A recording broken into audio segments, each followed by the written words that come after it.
ಹೊಸ ಆಧಾರ್ ಕಾರ್ಡ್ ಮಾಡಿಸಿದಾಗಿನಿಂದಲೂ ಇಲ್ಲಿಯವರೆಗೂ ಯಾವುದೇ ತಿದ್ದುಪಡಿಯನ್ನು ಅಪ್ಡೇಟ್ ಮಾಡಿಸಿರದೇ ಇದ್ದರೆ ಸರ್ಕಾರದ ಮುಂದಿನ ಹಲವು ಯೋಜನೆಗಳಿಂದ ನೀವು ವಂಚಿತರಾಗುವ ಸಾಧ್ಯತೆಗಳಿರುವುದರಿಂದ ಈ ಕೂಡಲೇ ಆಧಾರ್ ಪ್ರಾಧಿಕಾರದಿಂದ ಲಭ್ಯವಿರುವ ಉಚಿತ ಆಧಾರ್ ಅಪ್ಡೇಟ್ ಅವಕಾಶವನ್ನು ಸದುಪಯೋಗಪಡಿಸಿಕೊಳ್ಳಿ.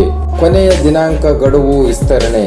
ಭಾರತೀಯ ವಿಶಿಷ್ಟ ಗುರುತಿನ ಪ್ರಾಧಿಕಾರವು ಸಾರ್ವಜನಿಕರಿಗೆ ಆಧಾರ್ ಕಾರ್ಡ್ ಅನ್ನು ಉಚಿತವಾಗಿ ಅಪ್ಡೇಟ್ ಅಥವಾ ತಿದ್ದುಪಡಿ ಮಾಡಿಸಿಕೊಳ್ಳಲು ಕೊನೆಯ ತಿಂಗಳು ಅಂದರೆ ಜೂನ್ 14, 2024 ಎಂದು ಕೊನೆಯ ದಿನಾಂಕವಾಗಿ ನಿಗದಿಪಡಿಸಲಾಗಿತ್ತು.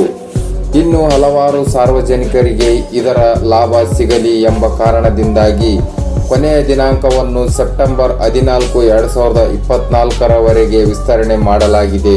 ಜೂನ್ 14, 2024ಕ್ಕಿಂತ ಮುಂಚೆ ಕೊನೆಯ ದಿನಾಂಕ ಮಾರ್ಚ್ 14, 2024 ಆಗಿತ್ತು. ಇದೀಗ ಎರಡನೆಯ ಬಾರಿ ಕೊನೆಯ ದಿನಾಂಕವನ್ನು ವಿಸ್ತರಣೆ ಮಾಡಲಾಗಿದ್ದು ಪ್ರತಿಯೊಬ್ಬರೂ ಈ ಉಚಿತ ಆಧಾರ್ ಅಪ್ಡೇಟ್ ಅವಕಾಶವನ್ನು ಸದುಪಯೋಗಪಡಿಸಿಕೊಳ್ಳಲಿ ಎಂಬ ಉದ್ದೇಶವಾಗಿದೆ.